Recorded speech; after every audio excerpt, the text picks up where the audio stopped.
heshiino iyo ku dambaysaa marka labaad waxaa mahadska leh madaxweynaha Jabuuti ee walaalkeena Ismaaciil Cumar Geelle oo marna aanan ka caajisin marna aan ka daalin sidii dadka waalihiisa ee Soomaaliyeed oo soo wahan lahaa soo keen lahaa wanaagooda uga shaqeyn lahaa waxaan mahad celinayaa walaalkii Muuse Biixi oo isaguna sameeyay geesinimo iyo wafdigiisa oo suurtageliyay inaan halkan isugu imaano waxaan mahad celinayaa safiirka Mareykanka ee Soomaaliya u fadhiya iyo kan EU-da matalaya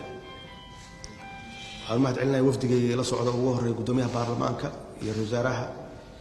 iyo golaha wasiirada halkan fadhiya iyo guddiga technical-ka iyo marti sharafta kale halkan fadhida assalaamu calaykum waraxmatullaahi wabarakaatuh shirkaani insha Allah waxaan rajaynayaa inuu noogu dhamaado guul oo aan uga farxino shacabkeena Soomaaliyeed meel kasta ay joogaan maxaa yeelay waxaan ka hadlaynaa sidii loo walaaloobi lahaa wax loo wada qabsan lahaa si dhab ah loo wada hadli lahaa shirkaana runtii qabanqaabadiisa dhawaan ma ahayn sanadkii la soo dhaafay yaan kala hadlay madaxweynaha walaalkeen Ismaaciil Cumar Geelle waxay ahayd inuu qabsoomo Oktoobartii la soo dhaafay oo isagu ka shaqeeyay laakiin ma suroobin waxaan ku iri madaxweynuhu 20 sano iyo carta laga joogaa xorriyadda markaan qaadanayna waxa laga joogaa 30 sano sanadka soo socda 2020 sanadkan ku jirno 30 sano waa wada joognay dib iyo dheefba 30 sano waa burbursanayn oo adduunkan ugu liidanay meel xun yaan naalay caruurteena waxay ahayn caruurta ugu fursad xun ama ugu mustaqbalka xun caalamka adduunka wax walba oo bini aadamku hormarana meesha ugu hooseysan yaan joognay haddii noqoto waxbarasho caafimaad horumar maalgashi wax kasta oo bini aadamku ku hormari karo ummadda Soomaaliyeed anagoo ah ummad aad u caqli badan u xigmad badan u taariikh fiican wax walba wadaagna laakiin caalamku waxaan ka galnay wax walbaba meesha ugu hooseysa wax kale ma aha waa go'aanka madaxda ee qaadatay way oo taariikhda galaya hadda iyo mustaqbalkaba marka in si geesinimo leh loo wajaho xaqiiqda dhabta ah loo wada hadlo walaalkay Ismaaciil Cumar Geelle waa ka dhabeeyay inaan ka wada hadalno 30 sano soo socda xagee tageynaa 30 sano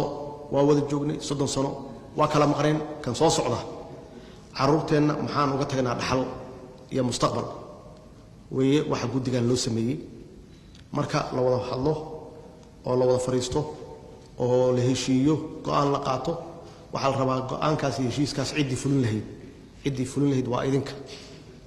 ummadda Soomaaliyeedna meel kasta joogto ishayna ku haysaa meeshaad u kaxaysaan haddaad tihiin guddiga farsamada haddaad barwaaqo iyo nabad u kaxaysaan iyo haddaad meel kale u kaxaysaanba annagu waa in siinay kalsoonideena dadkii ugu aqoonta badnaa baa tihiin Soomaaliya